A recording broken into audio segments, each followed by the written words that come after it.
আল্লাহ রাব্বুল আলামিন বলছেন, ওয়ালাউ আন্না মা ফিল আরদি মিন শাজারাতিন আকলামু ওয়াল বাহরু ইয়ামুদ্দুহু মিন বা'দি সাব'াতি আবহুরিন মা নাফিদাত কালিমাতুল্লাহ। এই পৃথিবীতে যত গাছপালা আছে কেটে যদি কলম বানিয়ে দাও, সমুদ্র মহাসমুদ্রের সমস্ত পানিগুলো যদি কালি বানাও, কলম আর কালি দিয়ে যদি লিখতে শুরু করো, লিখতে লিখতে লিখতে লিখতে তোমার কলম কালি শেষ হয়ে যাবে। আল্লাহর কোরআনের ব্যাখ্যা লেখে শেষ করা যাবে না।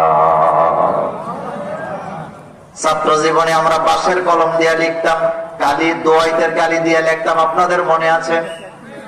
এক দোয়াত কালি একটা ছাত্র 1 বছরে লেখে শেষ করতে পারতো না, যদি অ্যাক্সিডেন্টলি পড়ে না যেত।